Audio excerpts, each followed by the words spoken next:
Hello guys, welcome back to my channel. तो आज मैं क्वेश्चंस करूंगी 51 से 100 तक। जैसा कि मैंने आपको बताया था कि ये क्वेश्चंस जो है इंस्टीट्यूट ने पहले डाले थे।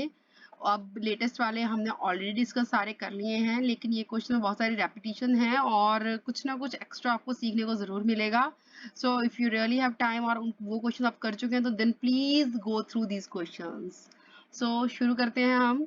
Question number A, Excel 51 dash analysis relates items in the financial statement in the manner that drives out the performance information about the company. Financial ratio, of course. Financial ratio से तो हमें जो है performance पता चलती है. After that, our question is how to restrict to run a macro. कैसे हम restrict कर सकते हैं macro को run करने से automatically. When starting Microsoft Excel, yes, hold down the shift key. जब हम होल्ड करेंगे ना शिफ्ट की को during the setup, then which option allows you to bold all the negative values within the selected range? Conditional formatting. Yeah. After that, dash allow us to perform calculations of operations that would otherwise be too cumbersome or impossible to gather. Worksheet functions. देखिए कितने easy हैं as compared to earlier one जो हमने उसमें किए हैं। यहाँ पर फिर भी बहुत easy पूछ रहा है। Statistical functions help Excel to calculate arithmetic mean, median, mode. So answer is all of the above. Discounting factor formula is of course हमने ये वाला है 1/1 plus rate then raised to power n. Dash is considered non-cash expenditure depreciation, and the value which can be realized at the end of the life of the fixed asset by selling it is called salvage value. Dash is prepared for planning for future as far as movement of cash is concerned. Cash budget. Dash is the process of determining the present value of payment or a stream of payments that is to be received in the future. Yes. क्या करते हैं हम? Discounting is the present value निकालते हैं.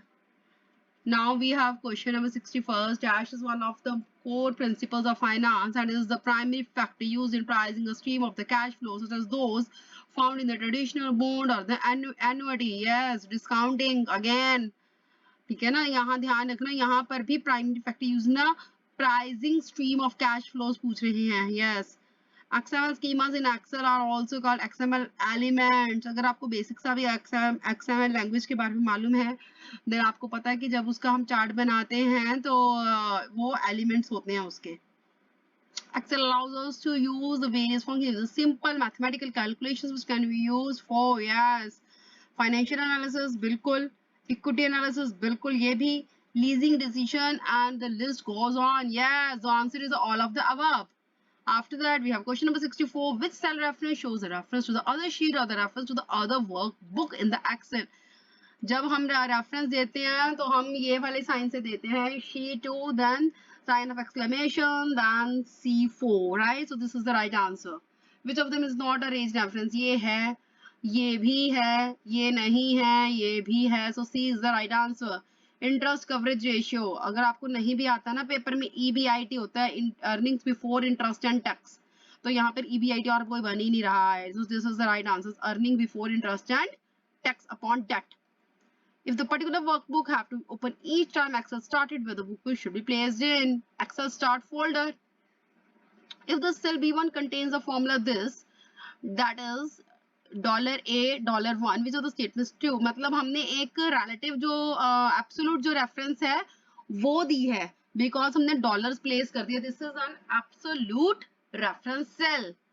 After that we have dash is a computerized mathematical. अगर computerized mathematical technique कह देना जो कि allow करती है account over risk in the quantitative analysis and the decision making is Monte Carlo simulation. Okay, ध्यान रखना ये Monte Carlo simulation आएगा अगर mathematical technique पूछने इस तरह जो कि to account for risk in the quantitative analysis. Dash is the process of meeting the financial goals. हाँ जी, financial goals हम कैसे करते हैं? financial planning से तो करेंगे achieve, है ना? Dash can be defined as the process of setting the procedures in the organization for achieving the predefined goals. अब यहाँ पर आप ध्यान दो कि यहाँ पर ये कह रहे हैं कि आपने प्रोसेस किया, सेटिंग किया procedures in the organization. Organization के गोल्स के लिए corporate planning is the right answer. Dash shows the ability of the company to pay back the long term loans. हाँ जी, with interest. अब फिर आ गया interest coverage ratio is the right answer, है ना, from the generation of the profit or from its operations. ठीक है. Dash is the simplest method of comparing the different stocks at a point of the time to make the investment decisions. SFM में भी आपने किया होगा, जब हमको investment decision बनाना होता है तो हम लास्ट में उसका प्राइस अर्निंग्स देखते हैं. तो PE basically that is equal to MPS upon the EPS. So it is the price earnings multiple. C is the right answer. The very first line of the code ये वाली होती है 1 वाली. ये बाकी सारा सेम है. इस चारों में देखोगे आप 1 वर्जन वाली है, 1.0 वाली. बाकी सारा इसमें सेम है. बाकी अगर आपको ध्यान रखना है तो इसमें अगर चेंजेस आ सकती हैं, then it is 8859 and -1. 8859. Okay, ये 1 वाली है. C is the right answer. Every bit of the data has to start and with an identical tag. बिल्कुल हमने उसको जो हमारे लास्ट क्वेश्चन किए थे ना, उसमें भी था, ये वाला क्वेश्चन भी था और ये भी था, कि जो हम शुरू करते हैं और जब उसको एंड करते हैं तो यहाँ पे एक स्लैश आ जाता है. तो first is the right answer. The exact syntax of the PMT. PMT के लिए आपको लर्न करना पड़ेगा. जो इसका सिंटेक्स है पीएमटी वाले का, वो आता है PMT rate NPER PV FV type. अच्छा, अब पता है क्या करो, इसको लर्न करने का मैं तुम्हें एक तरीका बताती हूँ. पीएमटी, ओके, पेमेंट कितनी होगी मंथली वगैरह कुछ निकालने के लिए, rate, number of periods, present value. बस तुम इतना याद रखो. देखो एफबी और टाइप सारा में सेम है ना. अच्छा, अब तुमको एक और तरीका बताती हूँ. अगर पीछे से शुरू करोगे तो एफबी है ना, पीछे यहाँ पर पीवी आएगा. अब ऊपर रह गया पीएमटी के बाद रेट, फिर NPER, that is the number of periods. ठीक है, पीएमटी के बाद रेट आएगा, रेट से शुरू होगा ये, और NPER. Then after the IPMT के लिए क्या आएगा, रेट हमने किया था, उसके बाद हमने किया था NPER, लेकिन यहां पर इसके बीच में PER भी आ जाएगा. ठीक है ना, PER एक एक्स्ट्रा आ जाएगा इसमें, लेकिन रेट से ये शुरू होगा और PV पर ही ये खत्म होगा. ठीक है. After that X to see the XML map user must go. कहां जाएगा वो, डेवलपर, देन फिर XML सोर्स पे जाएगा. Deletion of the XML map is done through ये dialog box, XML maps dialog box. Method व टैक्स कैलकुलेशन, ये भी उसमें था क्वेश्चन. एनुअल इनकम पर भी, डेट ऑफ बर्थ पे भी, स्टेटस ऑफ असेसी पे भी. So all of the above is the right answer. EMI equated आएगा, इक्वेटेड मंथली इंस्टॉलमेंट, इक्वल मत कर देना. Which function is used to calculate the principal portion in every statement? Principal portion के लिए हम PPMT करेंगे, PPMT. Okay. After that, dash is the process used in the statistical analysis in which a predetermined number of the observations will be taken. Larger populations हम क्या sampling की तो लेते हैं हम. Sampling is the right answer. In dash individuals are selected regular intervals. Regular intervals systematic में होते हैं, और जहां पर each individual का chosen का entirely by chance हो कि equal chance मिले, probability of being selected, that is simple random sampling. ये भी उसमें देखो रिपीट हो रहे हैं ये questions. which method is commonly used in the social sciences? Snowball sampling, ये भी रिपीट हो रहा है. Dash is used for the quick reading and the easy understanding particular document. ये भी है summary reports. Again repeated questions are coming. It is a process in which a business determines whether projects such as building, new plant, investigation, a long-term venture of worth. NPV निकालते होते हैं हम, तो capital budgeting is the right answer.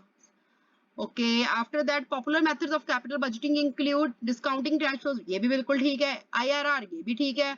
Net present value, ये भी ठीक है. So answer is all of the above. Dash is the value of all future cash flows less future cash outflows. NPV निकालते हैं ना हम, net present value ऐसे. NPV is the right answer. After that we have the question 91. In dash is the process of defining and analyzing the dangers. ये भी repeat हो रहा है question. Dangers, risk analysis किया था ना हमने उसमें. After that, which is used more often, does not involve numerical probabilities of the predictions of loss. Dash, which is used more often, does not involve numerical probabilities. Qualitative किया था हमने कि उसमें numerical probabilities involve नहीं होती. Dash are generally used to present the information in a simple and the better way. Charts में simple और better way में होते हैं. Yes. बहुत ही हमारे क्वेश्चन जो है ये सब रिपीट हो रहे हैं. It is a technique used to determine how different values of an independent variable will impact a particular sensitivity. हमने किया था ना, एक वैल्यू दूसरे पर क्या प्रभाव डाल रही है, sensitivity analysis. Dash involves computing different reinvestment scenario, different reinvestment rates हमने कहाँ करे थे, scenario analysis में. NPR, number of periods. Okay. After that, which function that is used to calculate the payment for the specific loan terms? PMT, payment for specific loan terms. Dash helps to break the return or do point analysis. Okay. After that, dash is a common method. Leasing, ये सब repeat हो रहे हैं questions. Find the correct sequence in the XML. XML में sequence क्या है? सबसे पहले structure होगा, store होगा, then transport information. ठीक है? Structure, store. Store होगा, structure नहीं बनता. Structure, store, यहाँ पर है structure and store. Structure, store and transport. So A is the right answer. So guys, इसके साथ ही हमारे 100 questions complete होते हैं और मैं नेक्स्ट वीडियो में फिर जल्द आपसे मिलूंगी. एंड आई जस्ट होप कि आपने मेरी पहली वाली वीडियोस भी देखी होंगी. अगर आपने नहीं देखी तो please go through it. And if you really like the video, please subscribe my channel and like the videos. And मिलती हूँ मैं आपसे दोबारा से फिर से 50 क्वेश्चंस के साथ. Thank you so much. Bye bye.